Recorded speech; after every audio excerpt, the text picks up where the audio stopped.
नमस्कार बच्चों, कैसे आप सब। आज मैं लेकर हूं आपके लिए क्लास 9th का मैथमेटिक्स का प्रैक्टिस पेपर नंबर सेकंड। और ये बहुत इंपॉर्टेंट प्रैक्टिस पेपर है क्योंकि ये खुद director of education government of Delhi द्वारा जारी किया गया है। ये पेपर नंबर सेकंड है। फर्स्ट पेपर में ऑलरेडी आपको अपलोड कर चुका हूं, तो जो बच्चे दिल्ली में हैं और दिल्ली के स्कूल में पढ़ रहे हैं उनके लिए तो ये बहुत ही इंपॉर्टेंट है। अगर पेपर आप इसे करके जाते हो तो आपको जरूर फायदा होगा। जैसे आपने साइंस में देखा था, आपने साइंस के एग्जाम में देखा भी था कि साइंस का एग्जाम जो मैंने प्रैक्टिस पेपर का आया था, सारे क्वेश्चन मिलते जुलते ही आए थे। तो आप इन क्वेश्चनों को जरूर करके जाएं, लेकिन दिल्ली के अगर बाहर के हैं तो भी आप करके जाएं क्योंकि फर्स्ट टर्म का पेपर आपका इसी पैटर्न पर आएगा। तो ये आपका सामान्य निर्देश है, आप चाहो तो स्क्रीनशॉट लेके रख सकते हो। यही लिखा हुआ आएगा एज इट इज आपके पेपर में, जनरल इंस्ट्रक्शंस। आप चाहो तो इंग्लिश में स्क्रीनशॉट ले सकते हो। पेपर दोनों मीडियम में है। तो चलिए वन बाय वन करके डिस्कस करते हैं। एक एक पेपर सभी जुड़ते जाओ और एक एक क्वेश्चन में आपको एक्सप्लेन करता जाऊंगा, ठीक है। पहले क्वेश्चन से आते हैं। In between two rational number, दो रैशनल नंबर के बीच में देयर आर, दो रैशनल नंबर है। मान लीजिए कि एक रैशनल नंबर ये है और दूसरा रैशनल नंबर ये है, ठीक है। तो दो रैशनल नंबर के बीच में एक रैशनल नंबर आता है। इनफाइनाइटली मेनी रैशनल नंबर आ सकता है, मेनी इरेशनल नंबर आएगा या ओनली इरेशनल नंबर आएगा। तो मैं आपको बार बार कहता हूं कि इस टाइप के क्वेश्चन हो तो हमेशा इनफाइनाइट आता है। तो दो रैशनल नंबर के बीच में इनफाइनाइट मेनी रैशनल नंबर आएगा, तो आपका आंसर बी आएगा। दो परिमेय संख्याओं के बीच में, एक परिमेय संख्या ये है और दूसरा परिमेय संख्या ये है। तो दो परिमेय संख्याओं के बीच में अपरिमित रूप से अनेक परिमेय संख्या लाई जा सकती है। तो बी जो होगा बच्चों इसका करेक्ट आंसर होगा, ठीक है। नाउ क्वेश्चन नंबर 2, ये सॉल्व करने वाला क्वेश्चन है। Which of the following is equal to x square, कह रहा इन चारों में से बताइए सॉल्व करके किसका आंसर एक्स स्क्वायर आएगा। तो पहले को सॉल्व करते हैं। देखिए डिवाइड में पावर माइनस होती है, आपने पढ़ा था कि डिवाइड में पावर क्या होती है, माइनस। तो 12/7 से 5/7 माइनस करोगे, 12/7 से 5/7 माइनस करोगे, 7 एलसीएम आएगा। 12 में से 5 माइनस करो तो 7, 7 7 कट गया तो 1 आया, जबकि हमें एक्स स्क्वायर चाहिए। तो ये ऑप्शन तो गलत हो गया। इसको कैसे सॉल्व करेंगे, तो इसको सॉल्व करने का मैंने आपको तरीका बताया था। एक्स की पावर 4 आप एज इट इज लिख लो, जो लिखा हुआ है 1/3 मल्टीप्लाई में आ जाएगा। और ये जो ब्रैकेट के बाहर होती है ये भी अपॉन में आ जाता है। फिर से सुनिए, एक्स की power 4 as it is, 1/3 multiply में पावर, और ये जो 1/12 है ये 1/12 एज इट इज। अब 4 से 12 को काटोगे तो 3 बार में जाएगा। तो x की पावर 1 की मल्टीप्लाई 1 से, 1 की मल्टीप्लाई 1 से करोगे 1, और 3 की पावर 3 से करोगे 9। तो हमें तो एक्स स्क्वायर चाहिए था जो कि नहीं आया, तो ये ऑप्शन भी गलत है। तो इसको सॉल्व करके देखते हैं। एक्स क्यूब, तो पहले x cube as it is लिखेंगे। एक्स क्यूब आपने एज इट इज लिख दिया, उसकी पावर है 2/3, तो 2/3 मल्टीप्लाई में, ये पावर में मल्टीप्लाई आएगा, यहां गलती से लिख दिया मैंने, पावर में मल्टीप्लाई आएगा। एक्स क्यूब, ये जो 2/3 है ये 2/3, और ये जो अंडर रूट होता है बच्चों, ये जो अंडर रूट लगा हुआ है इसका मतलब 1/2 होता है। तो 2 से 2 कैंसिल, 3 से 3 कैंसिल, क्या बचा आपका x बचा, जबकि आपको एक्स स्क्वायर चाहिए। तो ये भी गलत हो गया। तो डी पक्का हो गया कि डी आंसर आएगा। लेकिन सॉल्व करके देख लेते हैं एक बार। डी को सॉल्व कर रहा हूं मैं। x की पावर आपके पास है 2/4 और मल्टीप्लाई x की पावर 6/4। हमें सिखाया गया है कि मल्टीप्लाई में पावर प्लस होती है। तो जब आप प्लस करोगे तो 4 और 4 का एलसीएम आ जाएगा। 2 और 4 को प्लस करो 8, 2 और 6 को प्लस करो 8, 4 को 8 से कैंसिल करो 2, तो आ गया ना एक्स स्क्वायर। यही तो हमें चाहिए था। तो डी जो होगा हमारा करेक्ट आंसर होगा। Any point on the line, आपको एक लाइन दे रखा है y = 3x। अब आपसे पूछ रहा है इनमें से कौन इसका सोल्यूशन होगा। y = 3x, इस टाइप का क्वेश्चन दे देगा। जैसे y = 3x आपको दे दिया गया और पूछा गया कि इनमें से कौन सा इसका ऑप्शन होगा। तो देखो कैसे करते हैं। पहला ऑप्शन क्या है, ए। पहला देखो a, और ये दिया हुआ है 3a। तो पहली वैल्यू होती है बच्चों x की, दूसरी वैल्यू होती है y की। याद रखोगे, पहली वैल्यू जो होती है हमेशा x के लिए होती है, दूसरी वैल्यू जो होती है हमेशा y के लिए होती है। तो हम रख के देखेंगे इसमें। अब x की जगह, y की जगह, ये y की जगह और x की जगह हमें वैल्यू पुट करना है।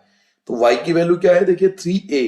तो y की जगह 3a, 3 की जगह 3 एज इट इज, और x की वैल्यू क्या है, तो x की वैल्यू a है। तो देखो 3a और 3a इक्वल आ गया, 3a और 3a इक्वल आ गया, तो यही हमारा आंसर है। जिसमें ये दोनों साइड इक्वल आ जाए वो हमारा आंसर होगा। दोबारा समझना है तो एक बार दोबारा समझ लीजिए कैसे होगा, एक बार फिर से समझ लो। मैथ का क्वेश्चन है y equal to 3x, y की वैल्यू जो है वो ये है, तो y की जगह 3a, 3 की जगह 3 और x की वैल्यू ये है तो a, तो 3a और 3a सेम आ रहा है, इसलिए a जो है हमारा करेक्ट आंसर आ जाएगा। If the coordinate of the point p and q, ये p है और ये आपके पास q है, इसे बोलेंगे p, इसे बोलेंगे q। Then the value of abscissa of p, p का एफसीसा लेना है और q का भी एफसीसा लेना है और फिर माइनस करना है। हिंदी में आपके पास एक p पॉइंट है और एक q पॉइंट है, p का भुज माइनस q का भुज। सर ये एफसीसा क्या होता है?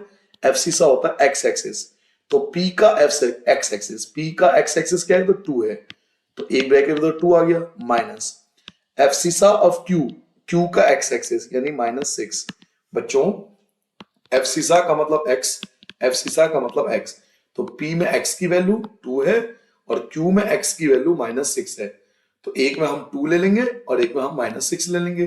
जैसा क्वेश्चन में कहा जा रहा था, हिंदी में था p का भुज, भुज जो होता है वो x की वैल्यू होती है, ऐसे q का भुज, भुज जो होता है बच्चों x की वैल्यू होती है।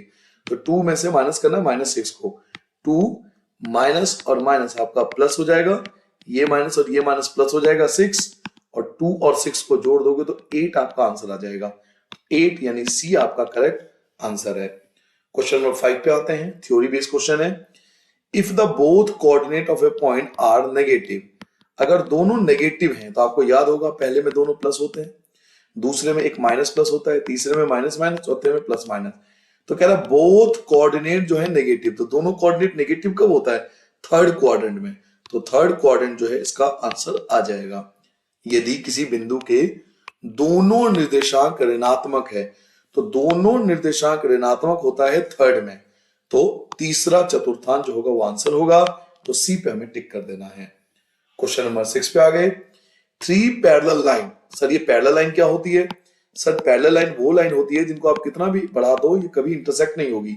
तो 3 पैरेलल लाइन है, तो कह रहा है इंटरसेक्ट होगा कितने पॉइंट पर? 2 पॉइंट पे, 3 पॉइंट पे, 1 पॉइंट पे, 9 पॉइंट पे। एक बात बताइए, अगर ये पैरेलल लाइन है तो इंटरसेक्ट क्यों होगा? पैरेलल लाइन की डेफिनेशन क्या होती है? जिसको कितना भी आगे बढ़ा दो ये कभी भी इंटरसेक्ट नहीं होगा, तो नो पॉइंट ऑफ इंटरसेक्शन, ये आपस में इंटरसेक्ट हो ही नहीं सकता। डी आंसर है। तीन समांतर रेखाएं, समांतर रेखाएं बच्चों वो रेखाएं होती है मेरे लाल, समांतर रेखाएं वो रेखा होती है बच्चे जिसको कितना भी बढ़ा दो ये कभी इंटरसेक्ट नहीं हो सकता, एक दूसरे को किसी भी बिंदु पर नहीं प्रतिच्छेद करती है, तो डी जो है वो हमारा करेक्ट आंसर होगा। अगला, विच of the following is irrational, निम्न में से कौन सी अपरिमेय संख्या है? तो ये मैंने आपको बैच में समझाया था कि देखिए जब पॉइंट में संख्या हो तो रैशनल होता है, जब बार लगा हो तो भी रैशनल होता है, यहां भी बार लगा हुआ है तो ये भी रैशनल है, बचा ये बचा इरेशनल। अच्छा इरेशनल क्यों होता है? मैंने आपको पहचान बताई थी कि कोई नंबर जो होता है लगातार नॉन टर्मिनेटिंग फॉर्म में बढ़ता चला जाता है, पहले एक बार जीरो, फिर 2 बार जीरो, फिर 3 बार जीरो, बढ़ता चला जा रहा है ना, तो सी जो है वो इरेशनल नंबर है, अपरिमेय संख्या है, क्योंकि इसमें जीरो जो है वो लगातार इंक्रीज होता जा रहा है। क्वेश्चन नंबर 8 पे आ चुके हैं।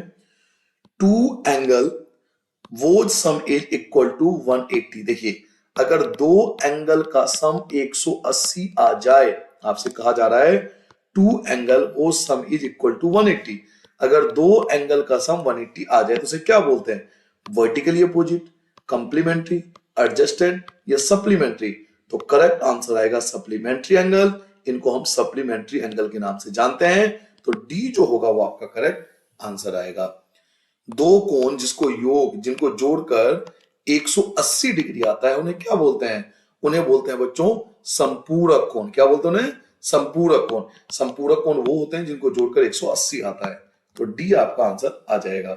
और कॉम्प्लीमेंट्री होता है जिनको जोड़कर 90 आता है, पूरक कोण वो होता है जिनको जोड़कर 90 आता है। क्वेश्चन नंबर 9 पे आ गए। हाउ मेनी लाइन्स, कितने लाइन इक्वेशन आप बना सकते हो एक्स और वाई के जब x की वैल्यू 1 हो और y की वैल्यू 2 हो? तो मैं आपको कई बार पहले भी बता चुका हूं, इस टाइप के कोई भी क्वेश्चन हो जैसे आप सब पूछ रहे कि आप कितने लाइन बना सकते हो, x और y का यूज करके आप कितनी लाइन बना सकते हो? एक लाइन, दो लाइन, कई लाइन, इनफाइनाइट, मेनी या 3? तो इनफाइनाइट मेनी। हम इस वैल्यू का इस्तेमाल करके मिलियन लाइंस बना सकते हैं। तो इनफाइनाइट यानी सी इसका करेक्ट आंसर है। एक्स और वाई में कितने रैखिक समीकरण एक्स इक्वल टू 1 और वाई इक्वल टू 2 संतुष्ट हो सकते हैं? तो एक्स इक्वल टू 1 और वाई इक्वल टू 2 लेकर हम अनेक रेखा बना सकते हैं। तो सी जो होगा इसका करेक्ट आंसर आएगा। क्वेश्चन नंबर 10 बहुत अच्छा क्वेश्चन है। ए बी बराबर है क्यू आर के, बी सी इक्वल है पी आर के, सी ए इक्वल है पी क्यू के। ए बी क्यू आर के इक्वल है, बी सी पी आर के इक्वल है, सी ए पी क्यू के इक्वल है। तो आपसे पूछ रहा है कि कौन सा स्टेटमेंट सही है। तो ये बहुत आराम से करना पड़ेगा आपको। देखिए दो ट्रायंगल आपको बनाने पड़ेंगे पहले, ठीक है, ध्यान से बनाएंगे। एक का नाम है ए बी सी, एक का नाम है पी क्यू आर, ठीक है। अब कौन किसके इक्वल है इस बात पे ध्यान दीजिए। ए बी यानी ये वाली लाइन क्यू आर के इक्वल है, क्यू आर ये वाली लाइन इसके इक्वल है, ठीक है। मैं अलग कलर ले लेता हूं ताकि आप देख पाओ। बी सी इक्वल है पी आर के, बी सी पी आर के इक्वल है, और सी ए ये वाली लाइन पी क्यू के इक्वल है, पी क्यू के इक्वल है, ठीक है। तो अब कैसे पता करते हैं? तो देखिए पहला ऑप्शन है ए बी सी। पहला ऑप्शन क्या है? A B C. ध्यान से देखिए ए बी सी यानी ए से बी पे है और बी से सी पे जाए। ए से बी पर आना है और बी से सी पे जाना है। तो पहले एक वाली लाइन फिर दो वाली लाइन, ये ना एक बार है ना और यहाँ दो बार है। तो पहले एक वाला आया फिर दो वाला आया। तो यही चीज यहां भी होना चाहिए। P Q R, P Q, देखिए गलत हो गया, इसमें तो पहले तीन वाली लाइन हो गई। समझ रहे हो मेरी बात को? जब उन्होंने बोला ए बी सी, जब ए से बी पे आए तो एक वाली लाइन थी, लेकिन जब पी क्यू आर पे हम गए तो पी क्यू आर में देखो तीन वाली लाइन आ गई। तो ये ऑप्शन गलत हो गया। सी ए बी, सी से ए पर जाना है और ए से बी पर जाना है। लिखा हुआ ना सी ए बी, सी ए बी। तो पहले सी से ए से बी, तो पहले तीन वाली लाइन आना चाहिए फिर एक वाली लाइन आना चाहिए। पी आर क्यू चेक करते हैं। पी आर क्यू देखो गलत हो गया, यहां तो दो वाली लाइन आ गई। पी आर क्यू यहां तो दो वाली लाइन। हमने देखा पहले सी ए बी में क्या होता, सी ए बी में पहले तीन वाली लाइन आई थी, जबकि पी आर क्यू में केवल दो वाली लाइन आई। तो ये भी गलत है। बी ए सी, ध्यान से देखिए ये बहुत अच्छे क्वेश्चन है, बहुत हाई लेवल के क्वेश्चन है। इस टाइप के क्वेश्चन कंपटीशन एग्जाम में भी आगे आता है, एनटीएससी वगैरह में। बी ए सी, बी ए सी देखिए पहले एक वाला आया फिर तीन वाला आया। देखो ध्यान से बी, मैं और दूसरा कलर ले लेता हूं। बी के बाद ए के बाद सी, तो पहले एक वाला फिर तीन वाला। अब यहां देखो आर पी क्यू में, आर क्यू पी में, आर क्यू पी चेक करो, आर क्यू पी मैच हो गया ना। देखो पहले एक वाला आया फिर तीन वाला आया। यहां भी तो हुआ था पहले एक वाला आया पहले वन वाला, यहां भी ऐसी हुआ था। पहले कौन सा आया था? एक वाला आया था फिर तीन वाला आया था। यहां भी पहले एक वाला आया, ये एक वाला आया फिर तीन वाला आया। तो बिल्कुल मैच कर रहा है ये, इसलिए सी जो होगा वो हमारा आंसर होगा। और बच्चों बहुत कम बच्चे होते हैं जो इस टाइप के क्वेश्चन एग्जाम में कर पाते हैं। तो बहुत ध्यान से करना, इस वाले क्वेश्चन को बार बार रिपीट कर लेना। अगला क्वेश्चन है question number 11। Semi parameter, semi parameter को बोलते हैं एस। एक ट्रायंगल का निकालना है जिसके लेंथ दिया हुआ है 20, 15 और 9। देखिए एक 20 है, एक 15 है और एक 9 है, और आपको एस निकालना है। एस का फॉर्मूला क्या होता है? ए plus b plus c upon में 2, तीनों को प्लस करके हाफ करना है। तो 20 और 15 और 9 इन तीनों को हम जोड़ लेंगे। तो सबको जोड़ लीजिए। पहले 20 में 15 जोड़ो तो ये हो गया 35, और 35 में आप 9 जोड़ लोगे तो ये हो जाएगा 44। 44 का आधा कर दो तो ये आ गया 22। तो सेमी पैरामीटर 22 है, तो 22 आपका आंसर है। एक त्रिभुज जिसकी भुजाओं की लंबाई 20, 15, 9 है, इसका अर्ध परिमाप, अर्ध परिमाप का मतलब एस निकालना है, यानी ए plus b plus c upon में 2, तीनों को प्लस करके हाफ कर लीजिए तो आपका एस आ जाएगा 22 सेंटीमीटर। तो सी आंसर आ गया। The area of an isosceles triangle, एक आइसोस्केलस ट्रायंगल, आइसोस्केलस ट्रायंगल क्या होता है? जिसकी दो साइड इक्वल होती है। ईच ऑफ वो इक्वल साइड, जिसके इक्वल साइड 13 और 13 है, इक्वल साइड 13 है, और वो 20 और 24 है। बेस जो है वो 24 है, ठीक है। आपको एक 13 दे दिया, ये वाली साइड, ये भी 13 है और ये 24 है। तो आपसे एरिया पूछा जा रहा है। एक समद्विबाहु त्रिभुज, समद्विबाहु त्रिभुज कौन होता है? जिसकी दो भुजाएं बराबर होती है, जिसकी प्रत्येक बराबर भुजाएं जो है वो 13 है। तो बराबर भुजाएं 13 और 13 ले लिया हमने, ये रहा 13 13, ये भी 13, ये भी 13, और आधार जो है वो 24 है, नीचे वाला 24 है। तो क्षेत्रफल ज्ञात करना है। तो पहले देखिए, आप ट्रायंगल में अलग पेज ले लेता हूं एक, हमें पहले एस निकालना पड़ेगा। मैं ट्रायंगल बना देता हूं, 13 13 और 24। एस का फॉर्मूला क्या होता है, ए plus b plus c upon में 2। 13 और 13 26, 26 और 24 ये हो जाएगा 50। 50 का आधा कर दोगे तो 25, ठीक है, सेमी पैरामीटर 25 आ गया।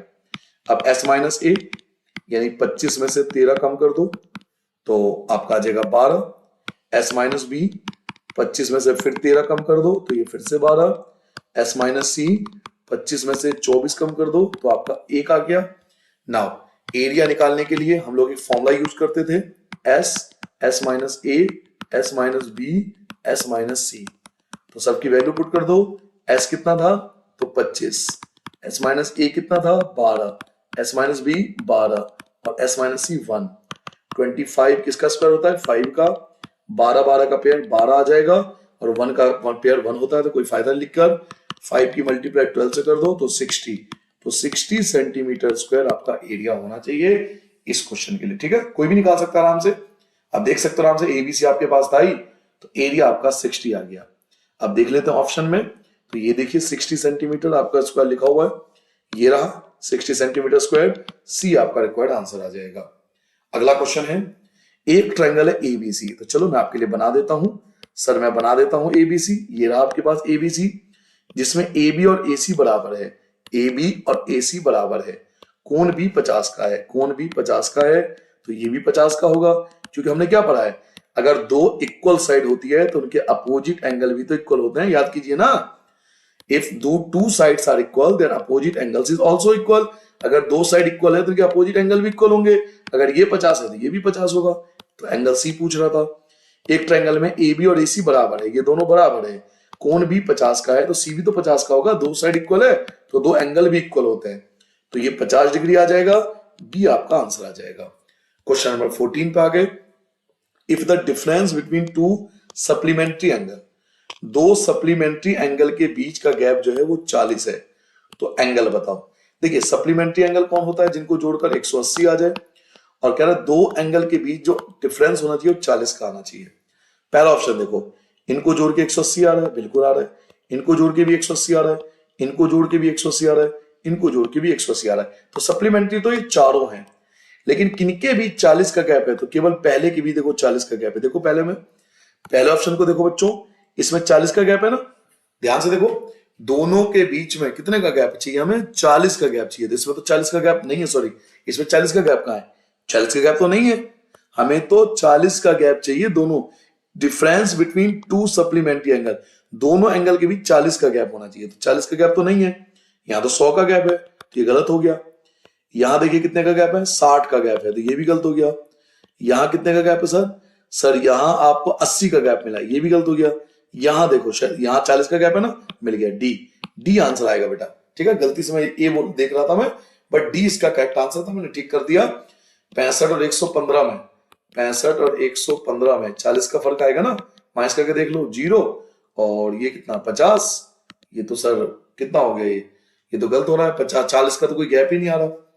If the difference between two supplementary angle, दो संपूरक कोणों का अंतर जो है 40 है, तो वे कोण होंगे, तो यहां पे तो ये भी गलत हो गया, क्योंकि इनके भी 50 का गैप है, तो 40 का गैप आ रहा तो कोई ऑप्शन ही नहीं है, तो ये मुझे लगता है कि ऑप्शन गलत है। बट क्वेश्चन आपको समझ में आ गया, दो सप्लीमेंट्री एंगल जिनको जोड़कर 180 आए, 180 तो सब में ही आ रहा है, लेकिन उनके बीच का गैप 40 होना चाहिए, लेकिन 40 किसी के बीच का गैप नहीं है। यहाँ 100 का गैप है, पहले में तो 100 का गैप है, दूसरे में 60 का गैप है, तीसरे में आप देखो तो 80 का गैप है, इसमें आपका 50 का गैप आया, तो 40 का गैप कहीं भी नहीं है, ठीक है। तो इस टाइप के जो क्वेश्चन होते हैं तो आप कोई भी आप टिक कर दो, आंसर नंबर मिल जाते हैं। तरीका मैंने आपको सिखा दिया, तरीका सीख के चले जाना, ठीक है। अगला, the width of each 5 continuous class, कह रहे 5 कंटिन्यूअस क्लास है, और हर एक की जो चौड़ाई है फ्रीक्वेंसी डिस्ट्रीब्यूशन टेबल का वो 5 है, यानी 5-5 का गैप है। विथ मतलब होता है गैप, कितने का गैप है, 5-5 का गैप है। और लोअर क्लास लिमिट, जो लोअर क्लास लिमिट है लोएस्ट क्लास का वो 10 है। सही, lower class limit lowest class है, यानी 10 से शुरू होगा। Lower class limit lowest class होती है सबसे पहली क्लास। तो सबसे पहली क्लास जो है वो 10 से शुरू हो रहा है, तो 10 से 15 होगा पहले, 5-5 का गैप आपने देखा। फिर 15 से 20 होगा आपका, 5 आपको बनाने, 5 कंटिन्यूस क्लास। तो पहला 10 से 15, 15 से 20, फिर 20 से 25 हो गया, अगला 25 से 30 हो गया, और 30 से 35 हो गया। 5 बन गए ना, 1 2 3 4 5, 5 बन गए।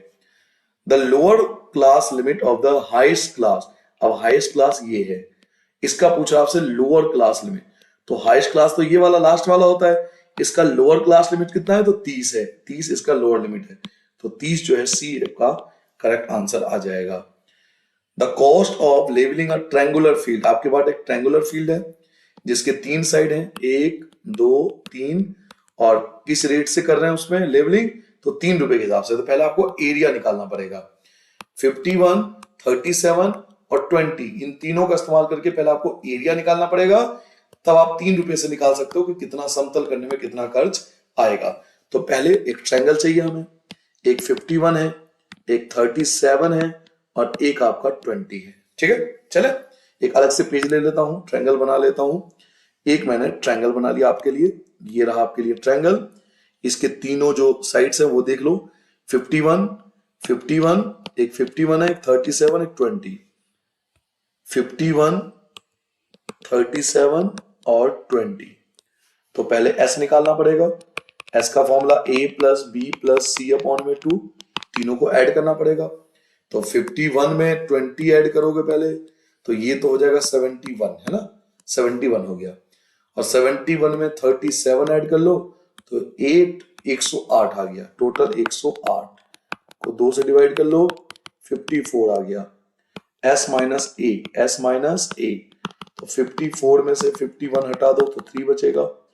s माइनस बी, 54 में से 20 कम कर दो तो ये आपका बचेगा कितना, 34 आ जाएगा।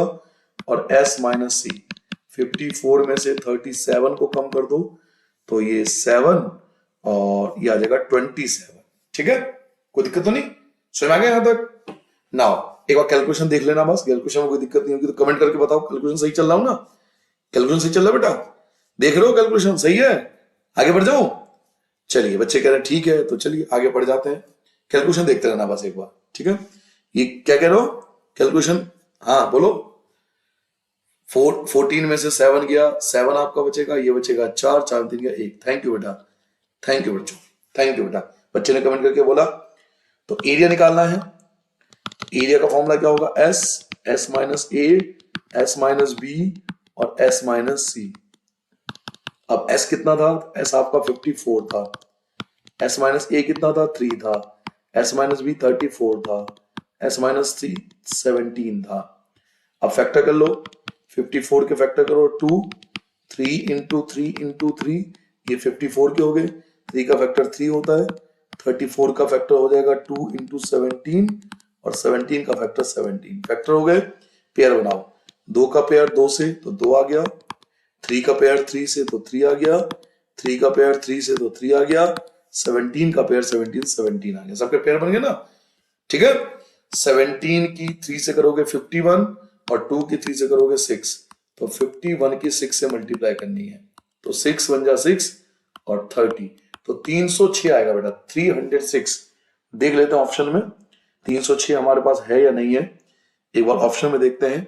अच्छा अभी हमें वो भी तो निकालना है, एरिया, वो कॉस्ट भी तो निकालनी है, 306 तो मिल जाएगा, बट ये भी तो निकालना है ना कॉस्ट 3 रुपए के हिसाब से। तो 306 रुपए तो एरिया है, 306 मीटर स्क्वायर तो एरिया है। अब रेट क्या है, 3 रुपीज, 3 रुपए का रेट था, तो 3 से मल्टीप्लाई भी आपको अभी करना पड़ेगा। तो 6 3 जा 18 और 3 3 जा 9, 918 रुपए, बी आपका करेक्ट आंसर आ गया। अब देखिए कंफ्यूज करने के लिए बच्चों को ये भी आंसर दिया हुआ है, 306 भी दिया हुआ है, बट एरिया नहीं पूछ रहा, कॉस्ट पूछ रहा है 3 रुपए के हिसाब से। तो 3 से मल्टीप्लाई करोगे तो 918 आएगा बच्चों, तो बी जो है वो हमारा करेक्ट आंसर है। 17 देखिए, if one angle of a linear pair, linear pair देखा ना आपने, 2 एंगल होते हैं, इन दोनों का सम 180 होता है लीनियर पेयर में। एक एंगल कह रहा है, if one angle is acute, एक एंगल जो है वो 90 से छोटा है, मान लीजिए 40 है, ठीक है, एक्यूट एंगल है 90 से छोटा, तो अदर एंगल क्या होगा, अगर एक 40 है तो 140 रखना पड़ेगा, यानी दूसरा एंगल जो होगा वो ऑब्ट्यूज होगा, याद रखना। लीनियर पेयर के अंदर अगर एक एक्यूट है, एक एंगल अगर एक्यूट है आपका, एक एंगल एक्यूट है तो दूसरा जो होगा वो ऑब्ट्यूज होगा। जैसे 40 है तो आपका 140 होगा। कोई और एग्जांपल ले सकते हो, मान लो 60 है, एक्यूट है ना ये, 60 है एक्यूट है तो ये 120 हो जाएगा जो कि ऑब्ट्यूज है। तो एक एक्यूट है तो दूसरा ऑब्ट्यूज होता है, तो ऑब्ट्यूज आएगा सी आंसर। अगर रैखिक युग में एक कोण न्यून कोण है, जैसे ये वाला कोण न्यून कोण है, तो दूसरा कोण जो होगा वो अधिक कोण होगा, 90 से ज्यादा होगा हमेशा, अधिक कोण यानी सी। अगर एक न्यून कोण है तो दूसरा अधिक कोण होगा 100%। ठीक है। 18 क्वेश्चन, ये क्वेश्चन भी बड़ा अच्छा है। एक ट्रायंगल पी क्यू आर, तो पहले मैं पी क्यू आर बना ही लेता हूं, आपके सामने लीजिए। पी क्यू आर बना दिया मैंने बच्चों। एंगल पी और एंगल आर और पी बराबर है। एंगल पी ये रहा, एंगल आर ये रहा, ये दोनों इक्वल है। अब ये दोनों इक्वल है तो इनके अपोजिट साइड भी इक्वल होंगी। इसके अपोजिट में ये वाली साइड, इसके अपोजिट में ये वाली साइड। दो एंगल इक्वल है, ये वाला एंगल और दूसरा ये वाला एंगल, ये दो एंगल जो है बच्चों ये इक्वल है। तो हमने क्या सीखा है, अगर दो एंगल इक्वल हो तो अपोजिट साइड भी इक्वल होते हैं, यानी ये वाला साइड और ये वाला साइड इक्वल होगा। अब क्यू आर जो है वो 4 है, क्यू आर 4 है, पी आर 5 है, पी आर 5 है, तो पी क्यू पूछ रहा है, पी क्यू की लंबाई। तो अगर ये 4 है तो ये भी तो 4 होगा। अगर इसकी वैल्यू 4 है तो इसकी वैल्यू भी तो 4 होगी ना, क्योंकि अभी मैंने आपको क्या सिखाया था, अपोजिट एंगल का कॉन्सेप्ट। दो एंगल इक्वल हैं तो इनके अपोजिट साइड भी इक्वल होते हैं। तो अगर एक 4 है ये वाला, अगर इसकी वैल्यू 4 है तो इसकी वैल्यू भी 4 होगी, क्योंकि दोनों इक्वल थे। तो 4 सेंटीमीटर ए जो होगा वो आपका आंसर होगा। क्वेश्चन नंबर 19 पे आ जाइए। If the side of a triangle are double, अगर साइड को डबल कर दे तो एरिया क्या होगा, याद रखना। देखिए हमेशा देखिए, राइट एंगल का फॉर्म होता है 1/2 बेस इंटू हाइट, है ना, बचपन से पढ़ा है आपने। तो अगर साइड को डबल कर देंगे, यानी इसको डबल कर दोगे तो 2b हो जाएगा, इसको डबल कर दोगे तो 2h हो जाएगा। तो 2 2 जा 4 हो गया ना, तो 4 गुना बढ़ जाएगा ना, 2 दूनी 4, 4 गुना बढ़ जाएगा। तो हमेशा याद रखना, अगर साइड को डबल कर देंगे तो वो 4 गुना बढ़ जाएगा, 4 टाइम्स इंक्रीज हो जाएगा, बिकम 4 टाइम्स, 4 गुना बढ़ जाएगा, डी आंसर होगा। एक त्रिभुज की भुजाओं को 2 गुना कर दिया जाए तो क्षेत्रफल क्या होगा, 4 गुना हो जाएगा, डी आपका आंसर आ जाएगा। क्वेश्चन नंबर 20 आ जाते हैं। A group frequency table with class interval of the equal side using, आपको क्लास इंटरवल लेना है 250 से 270, जिसमें 270 इंक्लूड नहीं है, हमें पता है बात। तो ये वाला इंटरवल आपको लेना है, और as one of the class interval आपको बहुत सारे डाटा दिया हुआ है। देखिए डाटा दिया हुआ है पूरा, बहुत सारे डाटा दिया हुआ है। अब आपसे पूछ रहा है, बताइए 370 से 390, 370 से 390 के बीच की कितनी फ्रीक्वेंसी आएगी, कितनी फ्रीक्वेंसी आएगी 370 से 390 के बीच में। तो एक एक करके चेक करते हैं कि 370 और 390 के बीच में क्या आ रहा है। ये तो नहीं आ रहा, ये भी नहीं आ रहा, 370 के और 390 के, ये भी नहीं है, ये भी नहीं है। 370 से 390 के बीच में, बस ध्यान रखना, 370 से 390 अभी तक तो कोई नहीं है। 402 भी नहीं आएगा, 390 ही चाहिए हमें। 318 भी नहीं आएगा, 406 भी नहीं आएगा, 292 भी नहीं आएगा, 354 भी नहीं आएगा, 278 भी नहीं आएगा। इनके बीच में हमें, इनके बीच में ढूंढना है, इनके बीच में कौन सी वैल्यू आ रही है। 210 भी नहीं आएगा, 240 भी नहीं आएगा, 330 भी नहीं आएगा, 316 भी नहीं आएगा, 406 भी नहीं है, 215 भी नहीं है, 258, 230, कोई सा भी नहीं है। तो 370 और 390 के बीच में एक भी फ्रीक्वेंसी नहीं है, तो जीरो आंसर आपका ए जो है वो करेक्ट आंसर है। अब कोई टेबल आप देख लो ना, आप स्क्रीनशॉट ले लो, आप बाद में देख लेना, आप स्क्रीनशॉट लेके रख लो और आप बाद में देख लेना। आप पूरा डाटा ये रहा, 370 से 390 के बीच में कोई नंबर ही नहीं है ना, तो जीरो आपका करेक्ट आंसर आएगा। ठीक है, यहां सवाल आपसे स्टार्ट होगा सेक्शन बी। तो चलिए स्टार्ट करते हैं क्वेश्चन नंबर 21 से। The point which lies on y axis, एक पॉइंट है जो कि वाई एक्सिस पर है, तो ये आपका वाई एक्सिस होता है। तो एक पॉइंट जो है वाई एक्सिस पर है at a distance of 10 unit, 10 unit की डिस्टेंस है, in the negative direction, negative direction of y axis, y axis के नेगेटिव डायरेक्शन में। तो बच्चों वाई एक्सिस का नेगेटिव डायरेक्शन तो नीचे होता है, इसके नेगेटिव डायरेक्शन में 10 यूनिट नीचे है। तो जब 10 यूनिट नीचे कोई पॉइंट होगा, मान लीजिए हम कहते हैं वो ये वाला पॉइंट है, तो नीचे की वैल्यू क्या कैसे लिखते हैं, 0 - 10, क्योंकि x तो 0 होगा, y एक्सिस पर x 0 होता है और y की वैल्यू आपको -10 है, तो 0 -10 आएगा आंसर। तो 0 -10 ये डी जो है वो करेक्ट आंसर होगा। वह बिंदु जो y अक्ष पर है और y अक्ष की ऋणात्मक दिशा, y अक्ष की ऋणात्मक दिशा बच्चों नीचे होती है, y अक्ष की ऋणात्मक दिशा नीचे होती है, 10 इकाई की दूरी पर है, तो नीचे 10 इकाई, नीचे 10 इकाई का मतलब है 0 -10, तो डी आंसर आ गया। क्वेश्चन नंबर 22, ये आपके पास एक डायग्राम है, देख सकते हो आप, और इसमें आपको x और y की वैल्यू पूछा जा रहा है। देखिए इन दोनों का सम 180 होता है लीनियर पेयर से, तो ये 60 है, तो ये 120 हो गया, एक आ गया। इन दोनों का सम भी 180 होगा लीनियर पेयर से, तो ये 120 है, तो 60 हो गया। सबसे सिंपल क्वेश्चन था अब तक का। ये 60 है तो ये 120 होगा, ये 60 है तो ये 120 है तो ये 60 होगा, तो एक 120 और 60, 120 और 60, यानी ए जो है करेक्ट आंसर है। ये आपकी x की वैल्यू थी और ये आपकी y की वैल्यू थी, तो ए जो है वो आपका करेक्ट आंसर होगा क्वेश्चन नंबर 22 के लिए। Now equation of a line passing through the origin, वो कौन सा इक्वेशन है जो ओरिजिन से पास होता है? देखिए ओरिजिन से पास होने के लिए 0 0 पुट करते हैं, क्योंकि ओरिजिन की वैल्यू 0 0 होती है। तो वो कौन सा इक्वेशन है, वो कौन सी इक्वेशन है लाइन की इन चारों में से जो ओरिजिन से पास होगा? मूल बिंदु की वैल्यू होती है 0 0, तो मूल बिंदु से गुजरने वाली रेखा का समीकरण बताइए। अगर x की जगह 0 रख दूंगा, y की जगह 0 रख दूंगा, तो ये 0 हो जाएगा, जबकि इक्वल टू में 1 दे रखा है, तो ये गलत हो गया। अगर x की जगह 0 रख दूंगा, y की जगह 0 रख दूंगा, तो ये दोनों तो 0 हो जाएंगे, -4 एक्स्ट्रा बचेगा, तो ये भी गलत है। अगर x की जगह 0 रखूंगा, y की जगह 0 रखूंगा, तो दोनों 0 हो जाएगा, और ये भी 0 है, तो बिल्कुल सही है। समझ में आया मेरी बात? देखिए x plus y equal to 0 है ना, आपके पास x की वैल्यू क्या है 0 और y की वैल्यू भी क्या है 0, तो 0 और 0 0 तो होता है, इक्वल टू में भी 0 सेम आ रहा है ना, तो किसमें सेम आ रहा है? सी में, तो सी हमारा करेक्ट आंसर आएगा। नाउ 23, फिर से आपको एक डायग्राम दिया हुआ है, तो अगर आपको लीनियर पेयर आता है तो बहुत आसानी से कर लोगे आप। इन दोनों को प्लस करते हैं, इन दोनों को प्लस करके 180 आता है लीनियर पेयर से, तो 5 और 7 ये हो गया 12y इक्वल टू 180। 12 को 180 से डिवाइड कर दो तो ये 15 आ गया, y आपका 15 आ गया, लेकिन आपको x की वैल्यू फाइंड करनी है। ठीक है, अच्छा एक बात बताइए, हमने पढ़ा है कि दो अंदर वाले एंगल को जोड़ के बाहर वाला एंगल आता है एक्सटीरियर एंगल, या तो एक्सटीरियर एंगल लगा लो सबसे बढ़िया, कि दो अंदर वाले एंगल को जोड़कर बाहर वाला एंगल आता है एक्सटीरियर एंगल। तो अंदर वाला एंगल कौन सा है? एक तो 3y है और एक आपका x है, ये दोनों जोड़कर बाहर वाला एंगल यानी 7y के इक्वल होगा।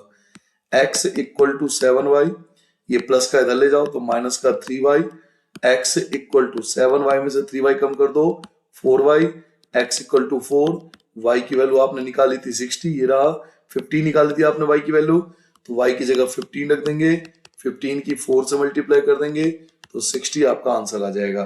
तो देख लीजिए 60, ये रहा ऑप्शन। दोबारा समझ लीजिए, एक बार फिर से समझा देता हूं।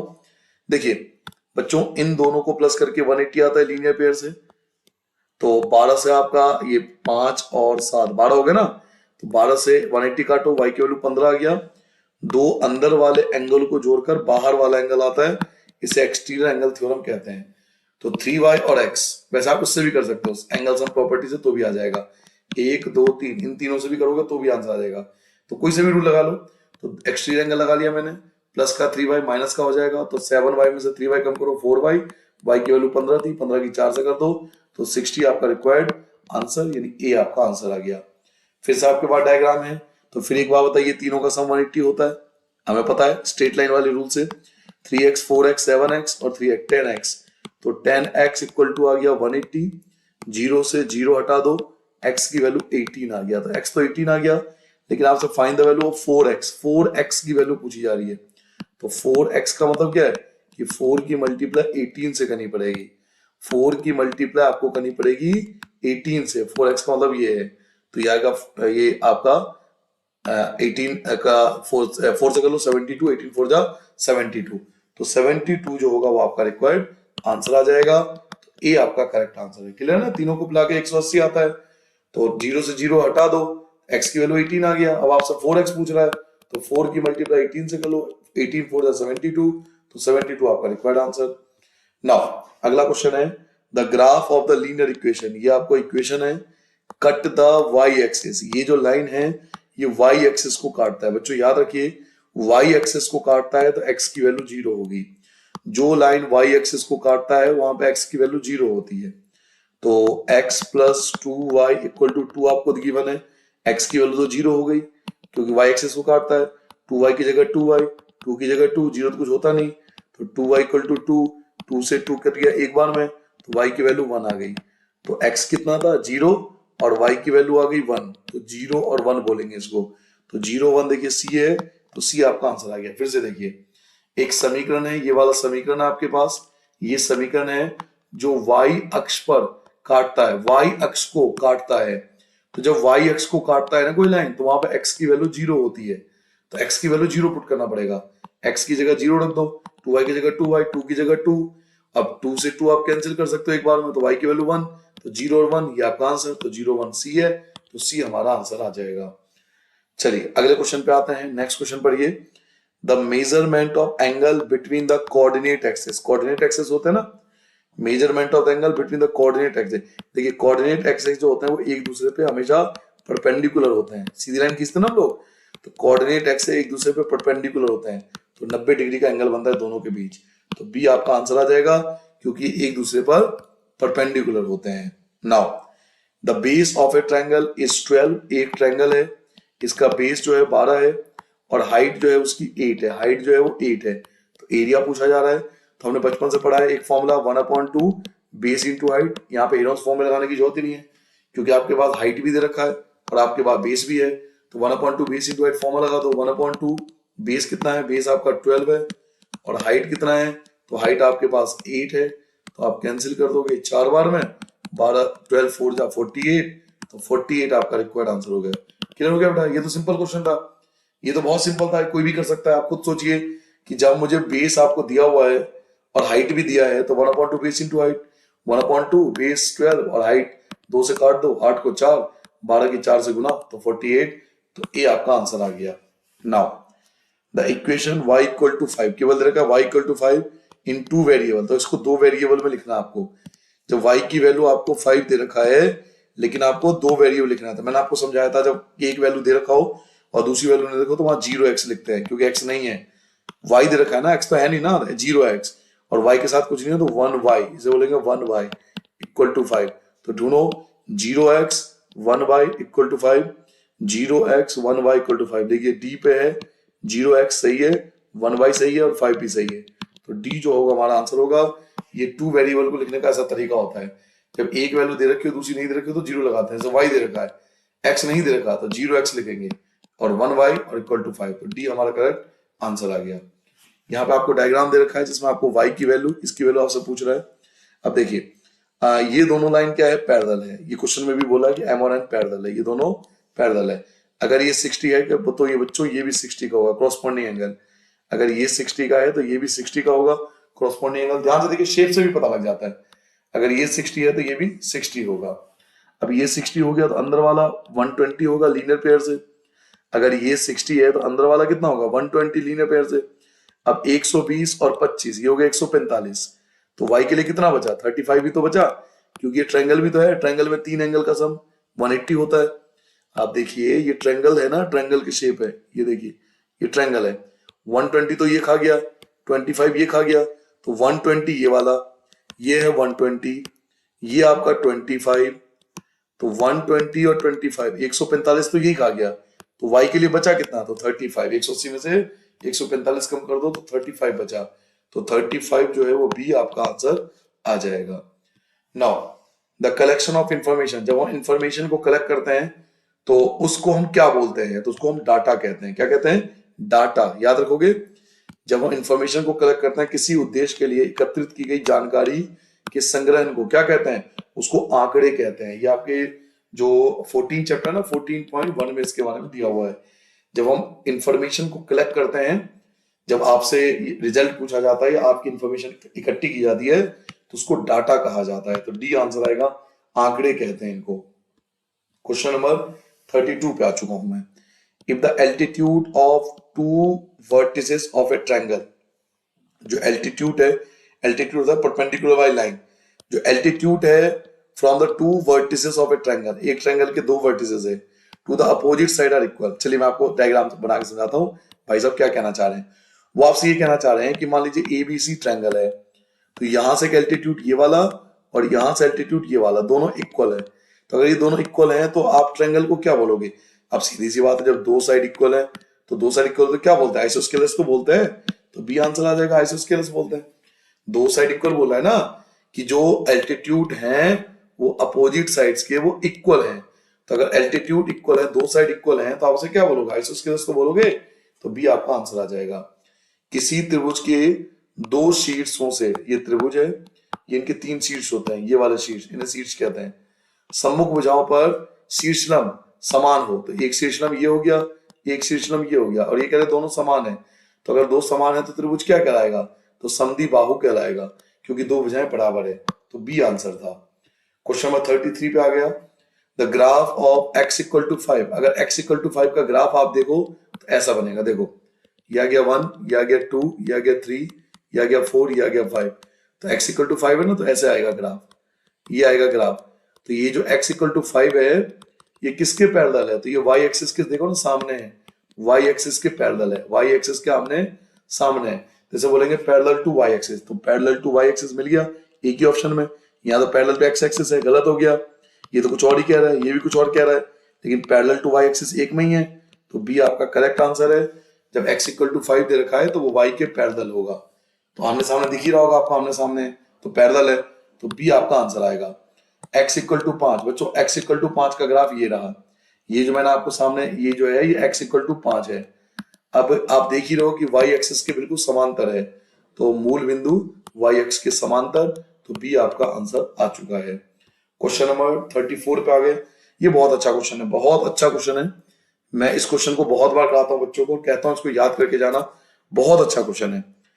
द एरिया ऑफ ट्रायंगल, एक ट्रायंगल का एरिया दे रखा है 150 और उनके साइड का रेशियो दे रखा है ये। तो एक्स का पैरामीटर आपसे पूछा जा रहा है। तो बहुत अच्छा क्वेश्चन है, बेहतरीन क्वेश्चन है। मैं आपको यहां सॉल्व करके देता हूं, ठीक है? तैयार रहिए। देखिए, एक ट्रायंगल है जिसके तीन साइड है और तीनों का रेशियो दिया हुआ है। तो पहले एस निकालेंगे। एस कैसे निकालते हैं? तीनों को प्लस करके। अब रेशियो है तो एक्स के फॉर्म में लिखोगे, तो 3x प्लस का 4x प्लस का 5x, तीनों को ऐड करके 2 आ जाएगा। तो 3 और 4 7 5 12x अपॉन में 2, 12x अपॉन में 2 काट दो, तो ये आ गया 6x, एस आ गया। अब हम एरिया कैसे निकालते थे? याद कीजिए, पहले निकालते थे s माइनस ए।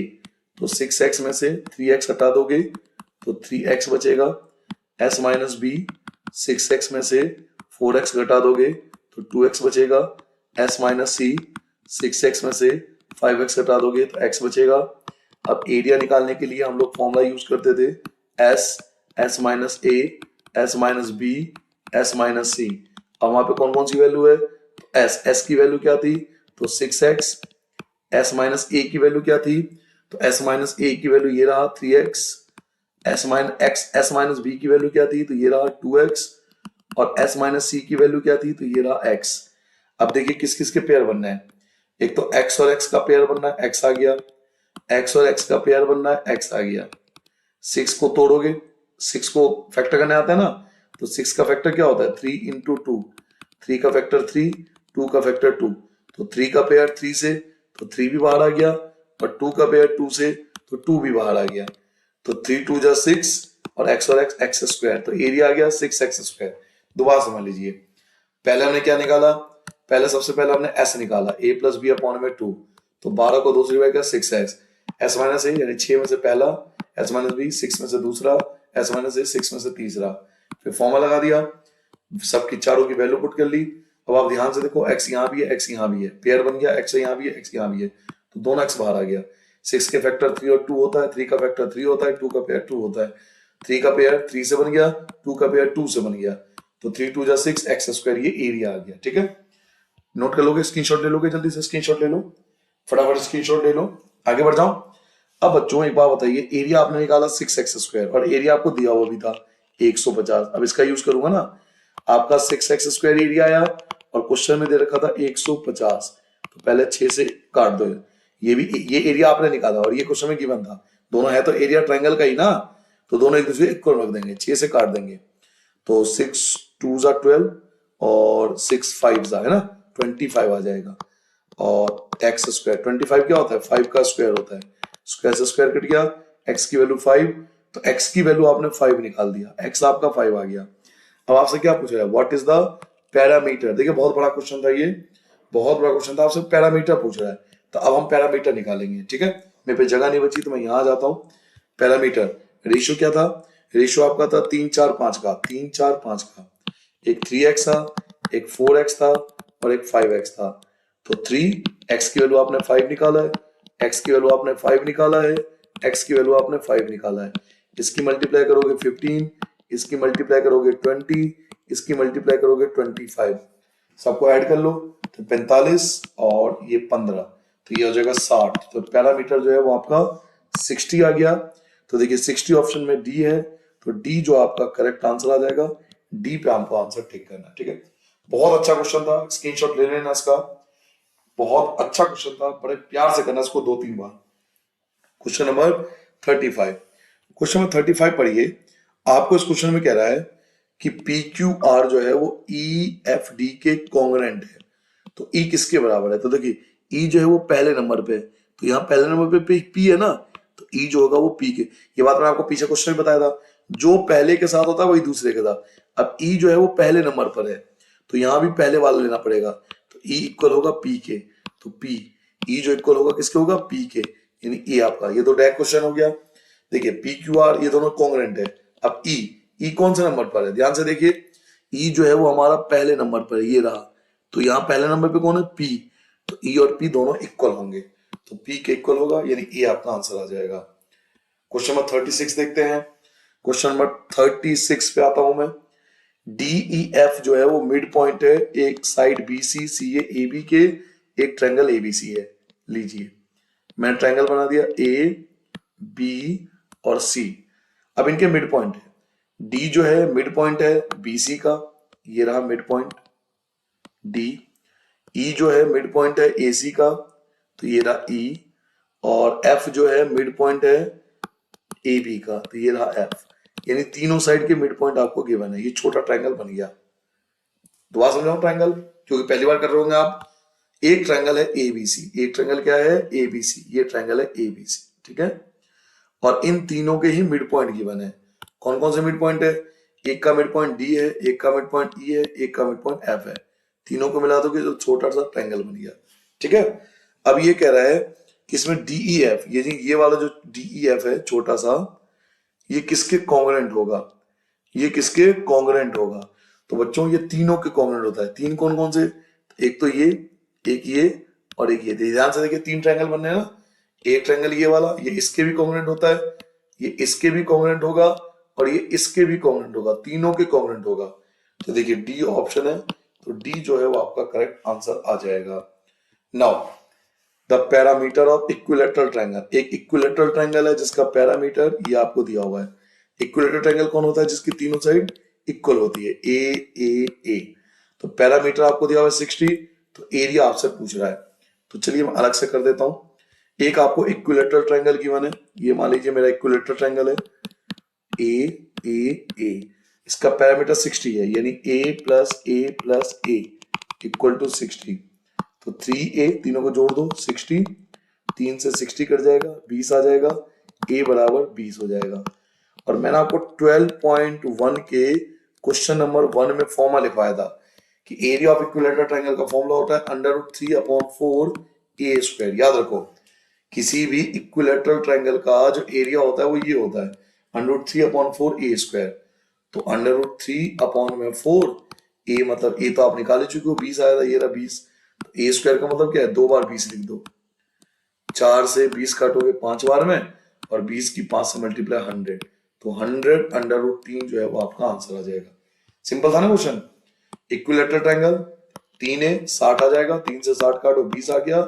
एरिया का फॉर्मूला ये होता है √3/4 a कितना है 20 2 बार, 4 से 20 काट दो 5 से 20 की मल्टीप्लाई 100 और √3, तो 100 √3, 100 √3 जो होगा वो आपका रिक्वायर्ड आंसर आ जाएगा। ठीक है बेटा, ये अच्छा क्वेश्चन था, इस टाइप के क्वेश्चन पेपर बहुत आते हैं, इसको अच्छे से कर लेना। तो 100 √3 देखिए ये रहा, डी नंबर पर है, तो डी आपका आंसर आ जाएगा। क्वेश्चन नंबर 38 पे आ गए। The base of isosceles triangle, एक आइसोस्केलस ट्रायंगल है, आपको पता है आइसोस्केलस में दो साइड इक्वल होती है, जिसका एरिया 12 है। इसका एरिया आपको ऑलरेडी दे दिया कि इसका एरिया 12 है। One of its equal side, और इक्वल साइड जो है 5 है, ये 5 है और ये 5 है। तो आपसे पूछा तीसरा साइड बताओ, ये वाला नीचे वाला बताओ। वैसे रियलिटी बताओ, इस क्वेश्चन का आंसर बहुत बड़ा है, लेकिन मैं आपको शॉर्ट तरीके से करा सकता हूँ।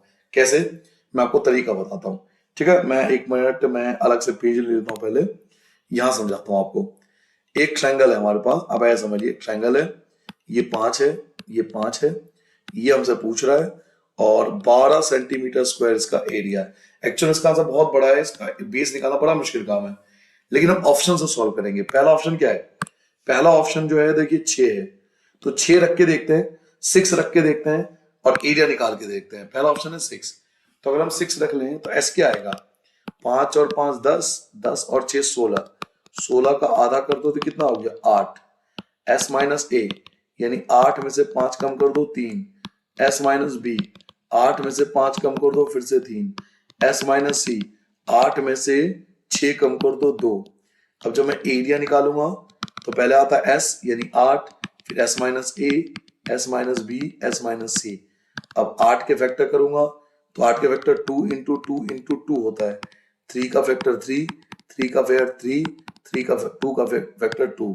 अब पेयर बना लो, 2 का पेयर 2 से, इस 2 का पेयर 2 से, और 3 का पेयर 3 से, तो 2 2 जा 4 और 3 जा 12, 2 दूनी 4, 4 3 12, आ गया 12, 12 सेम आ गया। तो 12 कब आया, जब हमने 6 रखा यहाँ पर। अब देखिए एक्चुअल आंसर बहुत बड़ा था, लेकिन ऑप्शन से कर सकते हैं। पहला ऑप्शन देखिए क्या था, पहला ऑप्शन आप देखिए, पहला ऑप्शन था 6 सेंटीमीटर, ये ना 6 सेंटीमीटर, तो मैंने क्या करा कि मैंने 6 सेंटीमीटर पुट करके देख लिया, 6 सेंटीमीटर रख के देख लिया, और एरिया निकाल के देखा तो मेरा 12 ही आ रहा है, जो ऑलरेडी क्वेश्चन में एरिया कितना है 12, क्योंकि ऑलरेडी क्वेश्चन में 12 ही दे रखा था, तो मैच कर गया ना सेम, इसलिए 6 रखने पे सही आ रहा है। तो हमारा आंसर जो होगा वो 6 सेंटीमीटर होगा, तो ए पे आपका आंसर होगा, ए पे आपको टिक करना है। कभी बार ऑप्शन से भी सॉल्व कर लिया करो। 39, the graph of y equal to 7, y equal to 7 है, तो ग्राफ जब बनाओगे तो 1 2 3 4 5 6 और 7 ऐसी बनेगी ना लाइन y इक्वल टू 7 की। तो ये किसके पैरेलल है, तो ये x एक्सिस के पैरेलल है, ऐसा कर चुके हो अभी। ये जो y इक्वल टू 7 बनाए किसके पैरेलल है, ये x एक्सिस के पैरेलल है, तो parallel to x axis, direct answer आ गया। y equal to 7, y equal to 7 ऐसे बनाएंगे, देखिए 1 2 1 2 3 4 5 6 7, y इक्वल टू 7 ये आ गया। अब ये दिख रहा हो कि ये लाइन जो है आपको क्लियरली दिख रहा है ना कि ये लाइन x एक्सिस के बिल्कुल आमने सामने है, तो x एक्सिस के समांतर है, तो C आपका आंसर आ गया। क्वेश्चन नंबर 40 पे आ चुका हूं मैं। द परपेंडिकुलर डिस्टेंस, आपसे परपेंडिकुलर डिस्टेंस पूछ रहा है इस पॉइंट का y एक्सिस से, तो जब y एक्सिस से डिस्टेंस पूछता है ना तो हमेशा x की वैल्यू लिखते हैं, और x की वैल्यू क्या है, तो -7 है। अब एक चीज ध्यान रखना, ऑप्शन में -7 भी है और 7 भी है, तो आप -7 पे मत टिक करना, आंसर 7 आएगा। क्यों, क्योंकि डिस्टेंस कभी नेगेटिव नहीं होता है, इसलिए बी आंसर आएगा, 7 पे आपको टिक करना है। दोबारा ध्यान से सुनना, हिंदी मीडियम आप भी ध्यान से सुनना, ये बिंदु है ये वाला, और y अक्ष से इस बिंदु की दूरी पूछ रहा है, किससे पूछ रहा है, y अक्ष से। तो जब y अक्ष से पूछता है ना तो x की वैल्यू रखते हैं, और x की वैल्यू क्या है -7, तो -7 भी और 7 भी है, लेकिन क्योंकि अब दूरी पूछ रहा है, दूरी कभी नेगेटिव नहीं हो सकता, इसलिए हम -7 नहीं लेंगे, हम 7 लेंगे। 7 जो होगा वो हमारा रिक्वायर्ड आंसर होगा, तो बी पे टिक करना, ए पे मत करना। नाउ यहां से आपका केस स्टडी शुरू हो गया, और केस स्टडी बहुत सिंपल है, बहुत सिंपल, पढ़ के देखा था, बहुत आसान है। In a classroom of class 9 an activity on real number is done, एक एक्टिविटी किया गया रियल नंबर पर with a student. A student has to pick a card, एक बच्चे को कार्ड उठाना है, and has to answer the question written on it, और उस कार्ड पे जो क्वेश्चन लिखा उसका आंसर देना है। The card pick up by first 5 student, card 5 बच्चों ने, यानी 5 क्वेश्चन आपको दिए हुए हैं, उनके आंसर क्वेश्चन लिखे हुए हैं हर एक कार्ड पर, और आपको उनके आंसर देना है। तो ये क्वेश्चन जो कार्ड पे लिखे हुए ना वो ये वाला क्वेश्चन है। कक्षा 9th में वास्तविक संख्या पर आधारित गतिविधि कराई जाती है।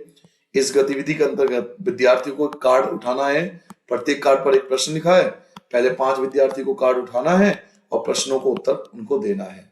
तो देखिए पहला क्वेश्चन क्या है, पहला क्वेश्चन है which of the following is true about √10। √10 आपको पता है, √10 10 का कोई स्क्वायर नहीं होता, जिसका स्क्वायर नहीं होता उसे बोलते हैं इरेशनल नंबर। तो देखिए it is a irrational number, ये रहा बी आंसर आएगा। √10 बच्चों किसी का स्क्वायर नहीं होता, इसलिए इरेशनल नंबर होगा क्योंकि अंडर रूट से बाहर नहीं आएगा। अंडर रूट 10 किसी का स्क्वायर नहीं होता, इसलिए यह एक अपरिमेय संख्या है, तो बी पे आपको टिक करना है। Question number 42, which of the following is not irrational, कौन सा इरेशनल नहीं है? तो ये तो इरेशनल है क्योंकि अंडर रूट से किसी का स्क्वायर नहीं होता, ये भी इरेशनल है क्योंकि अंडर रूट 23 किसी का स्क्वायर नहीं होता, 120 अब इसके फैक्टर करो, ये भी किसी का स्क्वायर नहीं होता, इवन 125 जो होता है वो स्क्वायर 125 भी नहीं होता। अगला होता है 144, 144 स्क्वायर होता है, तो 12 का होता है। उससे पहले 11 का देखोगे तो 121 होता है स्क्वायर, लेकिन 120 तो किसी का स्क्वायर नहीं होता, तो ये भी इरेशनल है। तो ये भी इरेशनल, ये भी इरेशनल, ये भी इरेशनल, लेकिन हमसे क्या पूछ रहा है? Not irrational. तो ये वाला जो होगा नॉट इरेशनल है। क्यों? क्योंकि आपको पता है 36 जो होता है वो 6 का स्क्वायर होता है, तो अंडर रूट को बाहर आ जाएगा 6, तो ये जो होगा वो इरेशनल नहीं। क्या पूछा? Not irrational. ये भी इरेशनल है क्योंकि ये भी इरेशनल है, ये भी इरेशनल है क्योंकि अंडर रूट से बाहर नहीं आ सकते। हमसे पूछ रहा है नॉट इरेशनल, जो इरेशनल नहीं है, तो ये इरेशनल नहीं है क्योंकि 36 6 का स्क्वायर होता है, तो डी आंसर आ गया। 1/√3, अब अंडर रूट 3 किसी का स्क्वायर तो होता नहीं, तो ये अपरिमेय संख्या है, डी आंसर आ जाएगा डायरेक्ट। 1/√3 कौन सा नंबर है? तो अंडर रूट 3 किसी का स्क्वायर तो होता नहीं, अंडर रूट 3 किसी का स्क्वायर तो होता नहीं, बाहर तो आएगा नहीं, और जो अंडर रूट से बाहर नहीं आता उसे इरेशनल बोलते हैं, बार बार कह लो, डी आंसर आएगा। ये क्वेश्चन पिछले वाले जो मैंने सैंपल क्वेश्चन पेपर 1 कराया था उसमें भी ऐसा क्वेश्चन था कि पी की वैल्यू आपसे पूछ रहा है, ये आपको गिवन है, तो आपसे पूछ रहा है पी की वैल्यू जब ये नॉन टर्मिनेटिंग होता है। चलिए मैं आपको आज क्लियर कर ही देता हूं। टर्मिनेटिंग, देखिए टर्मिनेटिंग के लिए ना, टर्मिनेटिंग के लिए जिसको हिंदी बोलते हैं शांत, नीचे ना ये वाला नीचे 2 और 5 होना चाहिए, अगर 2 हो या 5 हो। और नॉन टर्मिनेटिंग, नॉन टर्मिनेटिंग के लिए 2 और 5 का अलावा कुछ भी हो सकता है, एनी नंबर, बट टर्मिनेटिंग के लिए 2 और 5 होता है, नॉन टर्मिनेटिंग कोई नंबर हो सकता है। तो कह रहा है नॉन टर्मिनेटिंग होना चाहिए, नॉन टर्मिनेटिंग। अशांत पूछ रहा है बेटा, अशांत के बारे में बात हो रही है। शांत के लिए क्या होता है? 2 और 5, और अशांत के लिए तो कोई भी नंबर हो सकता है। तो देखिए ऑप्शन क्या है? 5, 5 तो होता है शांत के लिए, तो ये गलत हो गया, हमें तो अशांत वाला चाहिए। 2, 2 होता है, हमें अभी बताया था 2 किसके लिए होता है? शांत, ये भी नहीं हो सकता। 10 के फैक्टर करोगे तो 2 और 5, तो ये भी शांत के लिए हो गया, तो बचा कौन? शांत। 7, 7 जो होता है वो अशांत के लिए होता है, नॉन टर्मिनेटिंग के लिए होता है। 2 और 5 के अलावा कुछ भी आ जाए तो वो अशांत के लिए होता है, तो बी जो है वो अशांत के लिए है, नॉन टर्मिनेटिंग के लिए। आपसे क्वेश्चन में क्या पूछा था? नॉन टर्मिनेटिंग, तो 7 जो है वो नॉन टर्मिनेटिंग में आएगा। देखिए 2 और 5 टर्मिनेटिंग में आता है, मैं बार बार कह रहा हूँ 2 और 5 टर्मिनेटिंग में आता है, तो यहाँ 5 है, 2 है, ये तो क्लियरली पता लग गया। 10 के फैक्टर करोगे तो 2 और 5 ही आएगा, तो ये सब एक्चुअल में टर्मिनेटिंग है, केवल 7 जो है वो नॉन टर्मिनेटिंग में आएगा। इसको आपको सॉल्व करना है, नोट्स का एज इट इज क्वेश्चन है जो मैंने आपको दे रखा है। तो इसको सॉल्व करने का मैंने आपको पहले भी तरीका बताया था, मल्टीप्लाई में पावर प्लस कर दो, तो 256 पावर को प्लस कर दो 0.16 और 0.09, तो ये आ जाएगा 0.25, दोनों पावर प्लस हो जाएगी, मल्टीप्लाई पावर प्लस होती है। पॉइंट हटाओ 1, 2 संख्या हो गए 2 जीरो, तो 256 के फैक्टर करोगे 4 आएगा 4 बार, 256 के फैक्टर करो 4 आएगा 4 बार, 25 1 जा 25 4 जा 1/4, 4 से 4 कट गया तो बचा क्या? 4, 4 आपका रिक्वायर्ड आंसर आ जाएगा। ठीक है, क्लियर हो गया? पहले पावर को प्लस करना है तो 0.25 आ जाएगा, ये रहा। पॉइंट हटा के 100, 25 चौक 100 होता है, तो 1/4 और 256, 4 की पावर 4, 4 से 4 कट गया तो 4 आपका आंसर आ जाएगा।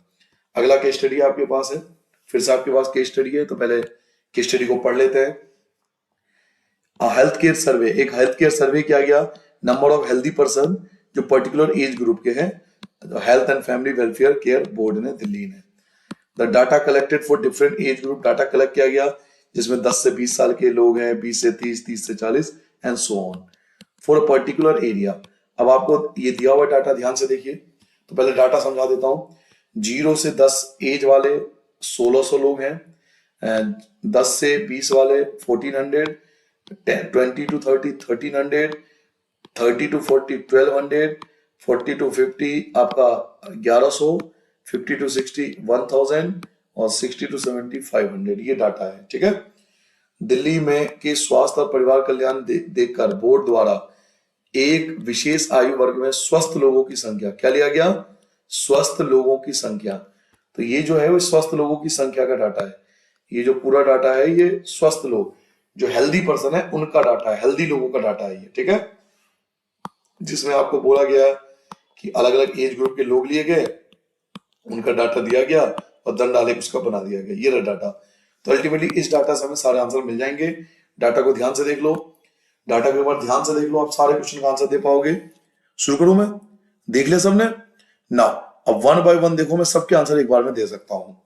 सबसे पहला, what will be the percentage of people, कितने परसेंट लोग हैं यंगेस्ट एज में, सबसे कम एज में, ओवर द ओल्डेस्ट एज, यानी यंगेस्ट एज का परसेंटेज आपसे पूछ रहा है ओल्डेस्ट एज के कंपैरिजन। तो यंगेस्ट लोग ये हैं, यंगेस्ट कितने हैं 1600, ठीक है, परसेंटेज निकालना सीख लो। यंगेस्ट कितने हैं 1600, सबसे कम आयु के लोग जो है वो 1600 हैं। उसका परसेंटेज पूछ रहा है सबसे अधिक आयु वाले, तो सबसे अधिक आयु वाले ये रहे, कितने लोग हैं 500, तो ये आ जाएगा 500 डिवाइड में और इनटू 100। ये होता है तरीका निकालने का। यंगेस्ट पीपल जो पूछ रहा है वो ऊपर, ओल्डेस्ट पीपल जिसके बारे में पूछा है वो नीचे, मल्टीप्लाई 100। 2 जीरो से 2 जीरो कट गया, 5 से कैंसिल कर लो तो 320, 320%, तो 320 बी जो होगा आपका आंसर होगा। क्लियर होगा? निकालना क्या निकालना था? परसेंटेज किसका? यंगेस्ट का। यंगेस्ट है 1600, ओल्डेस्ट एज के मुकाबले ओल्डेस्ट है 500, मल्टीप्लाई 100 कर दो, ये परसेंटेज निकालने का मेथड होता है, 320 आ जाएगा। What is the total number of healthy people, कह रहा टोटल बताओ हेल्दी पीपल जो 0 से 70 के बीच में है। तो 0 से 70 के बीच में तो सारे ही हैं, देखो 0 से 70 के बीच में तो सारे ही हैं, तो अल्टीमेटली हमें इन सबको प्लस करना है, इन सबको ही प्लस करना है, सबको प्लस करना है। तो 1600 में 1400, 28 हो गया, फिर 1300, 1200, 1100, 1000, 500, इन सबको प्लस कर लीजिए। इन सबको आप प्लस करोगे 8100 आएगा। क्या ना, 0 से 72 साल के सभी लोगों की संख्या, तो सबको ऐड कर लो, 8100 टोटल आ जाएगा। ऐड करके आप देख लेना। तो ये आ गया डी, डी आपका करेक्ट आंसर आ गया। आगे, find the 2 consecutive age, 2 consecutive age बताओ हैविंग द मैक्सिमम डिफरेंस, जहां सबसे ज्यादा डिफरेंस हो नंबर ऑफ पीपल के। तो ग्राफ देख के देखो पता लग जाएगा। ये देखिए सबसे ज्यादा गैप यहां पर है, डाटा से पता लग रहा है, यहां ज्यादा गैप नहीं है। यहाँ देखिए, आप खुद देखिए, यहाँ 200 का गैप है, यहाँ तो 100 का गैप है, यहाँ भी 100 का गैप है, यहाँ भी 100 का गैप है, यहाँ भी 100 का गैप है, लेकिन यहाँ देखिए 600 का गैप आ गया। तो सबसे ज्यादा गैप यहाँ पर है ना, सबसे ज्यादा डिफरेंस यहाँ पर है, इस डाटा में सबसे ज्यादा डिफरेंस है। यहाँ पे देखो 200 का डिफरेंस है, 100 का, 100 का, 100 का, 100 का, तो ज्यादा गैप नहीं है। बट यहाँ पे 600 का, 11 से 1100 से 500 हो गया, यानी 600 का गैप हो गया। तो 50 से 60 और 60 से 70 सबसे बड़ा गैप है। 50 से 60 और 60 से 70 है ना, मिल गया। ये आपका आंसर आ जाएगा 50 से 60 और 60 से 70। What is the total number of healthy people, total healthy people बताओ कौन से, 10 से 20 और 50 से 60 वाले। तो एक आपको 10 से 20 वाले लेने हैं और एक आपको 50 से 60 वाले लेने हैं। 10 से 20 वाले और 50 से 60 वाले। 10 to 20, तो 10 to 20 तो ये हो गया 1400 और 50 से 60 वाले ये हो गए आपके 1100। ठीक है, दोनों को हम ऐड कर देंगे। 1100 हजार, सॉरी हजार बेटा, 1000 है तो 1000, तो ये 2400 आ जाएगा। ठीक है, आपसे कह रहा है एक तो आप उठा लो भाई इनके बारे में, किनके बारे में, कौन कौन सा एज दे रखा था। एक तो 10 से 20 वाले ले लो और 50 से 60 वाले ले लो। तो 10 से 20 वाले, मैं थोड़ा साफ कर दूं इसको, थोड़ा क्लीन कर दूं, इन सबको हटा दूं, लो हटा दिया। एक आपको कह रहा है कि भाई 10 से 20 वाले ले लो, तो 10 से 20 वाले ये हैं 1400, और एक आपसे कह रहा है 50 से 60 यानी 1000, तो ये 1000, दोनों को प्लस कर लो, 2400 आपका आंसर आ जाएगा। 2400 देखिए बी जो है वो करेक्ट आंसर है। अंतिम क्वेश्चन पे आ गए। हाउ मेनी एज ग्रुप, कितने एज ग्रुप हैं having more than 1100 healthy people, जहां 1100 से ज्यादा हेल्दी पीपल है। कितने एज ग्रुप हैं जिसमें 1100 से ज्यादा हेल्दी, कितने आयु समूह हैं जिसमें 1100 से अधिक स्वस्थ लोग हैं। तो देखो 1100 से ज्यादा कहाँ गए, एक तो इसमें है 1100 से ज्यादा, इसमें भी है 1100 से ज्यादा, इसमें भी है 1100 से ज्यादा, इसमें भी है 1100 से ज्यादा, इसमें 1100 नहीं है, 1100 से ज्यादा पूछा है, ज्यादा तो नहीं है ना, इसमें भी नहीं है, इसमें भी नहीं है। तो कितनों में 1100 से ज्यादा है, तो 4 बार ऐसा है, 1 2 3 4, 4 बार है 1100 से ज्यादा, तो 4 टाइम आपका आंसर आ जाएगा। तो आई होप आपको बच्चों को ये समझ में आ गया होगा। पेपर ये दिल्ली गवर्नमेंट द्वारा जारी किया गया था अपने बच्चों के लिए, जो कि बहुत इंपॉर्टेंट है। पेपर से पहले जरूर कर लेना, इसलिए मैं पेपर से एक दिन पहले आपको करवा रहा हूँ लाइव क्लास में, ताकि आप इस टाइप के क्वेश्चन आप करके जाओ, पेपर आपका इस तरीके का आएगा। आई होप आपको समझ में आ गया होगा। मिलते हैं नेक्स्ट पेपर में नेक्स्ट सॉल्यूशन के साथ। तब तक जय हिंद, अपना ध्यान रखना।